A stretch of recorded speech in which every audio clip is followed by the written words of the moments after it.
Friend Channa, what have you seen and directly known in the eye, in eye consciousness, and in things cognizable with eye consciousness, that you regard them thus, this is not mine, this I am not, this is not myself? What have you seen and directly known in the ear, in the nose, in the tongue, body and mind, that you regard them thus, this is not mine, this I am not, this is not myself?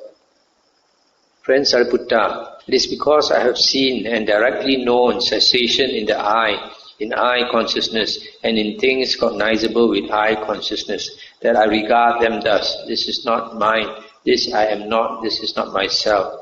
It is because I have seen and directly known cessation in the ear, in the nose, in the tongue, in the body, in the mind, and in the consciousness, and in things cognizable, that I regard them thus, this is not mine, this I am not, this is not myself. Stop here for a moment. So here he says, he has seen these six sense bases ceasing. So if he has seen them ceasing, he must have attained a very high state of meditation.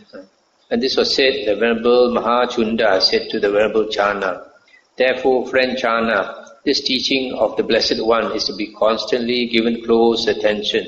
For one who is dependent, there is wavering. For one who is independent, there is no wavering. When there is no wavering, there is tranquility. When there is tranquility, there is no inclination. When there is no inclination, there is no coming and going. When there is no coming and going, there is no passing away and being reborn. When there is no passing away and being reborn, there is neither here nor beyond nor in between the two. This itself is the end of suffering. Stop here for a moment. So, Venerable Mahachunda gave this advice to the Venerable Channa that we should remember the Buddha's teaching. One who is dependent, that means one who is attached, then there is wavering. The mind can still shake, not yet steady. But one who is independent, not attached, there is no wavering. And because there is no wavering, there is tranquility. And so, if there is all this, then there is no coming and going, no dying and being reborn. There is no passing away and being reborn. So, when there is no passing away and being reborn, there is neither here nor beyond, nor in between the two. This here or beyond is like this life and another life, and in between the two refers to the intermediate state of existence, which the commentaries and the Abhidhamma denies. But in the Sutta, Buddha did talk about this state, that if a being is going to be reborn into the womb, then there is an intermediate state that he has to wait. He has to wait for some time, a suitable time. When the parents come together, the mother is in the right season, then he can enter the womb. So, but then this, the Abhidhamma and the commentaries, it does not click with the Abhidhamma teaching, so they don't recognize this. Then when the Venerable Sariputta and the Venerable Mahachunda had given the Venerable Channa this exhortation, they rose from their seats and departed. Then soon after they had left, the Venerable Channa used the knife. Then the Venerable Sariputta approached the Blessed One, paid homage to him, sat down to one side and said, Venerable Sir, the Venerable Channa has used the knife. What is his destination? What is his future born?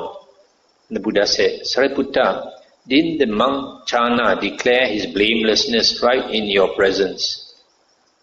So the Buddha said, didn't he tell you that his death is blameless? In other words, he's not reborn.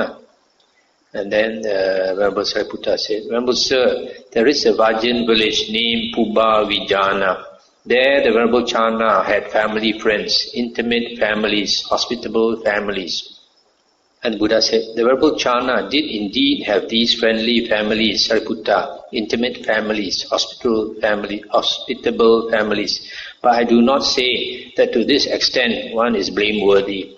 Sariputta, when one lays down this body and takes up another body, then I say one is blameworthy. This did not happen in the case of the monk Channa.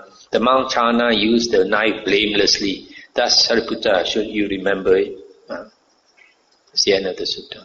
So here the Venerable Sariputta thought maybe because this Venerable Channa, he had very close disciples, intimate families who were very strong supporters. Venerable Sariputta thought maybe he's attached to them, so he still come back for rebirth. But the Buddha says, even if he has all these strong supporters, that is not blameworthy. A monk is only blameworthy when after death he goes for rebirth again. So the Buddha says that the monk is blameless. He has entered Nibbana. So you see, during the Buddha's time, there were monks like this who, when they were sick, they didn't have painkillers and they didn't have proper medical facilities to ease their pain. So when they were very in great pain, physical pain, they have no desire to live anymore.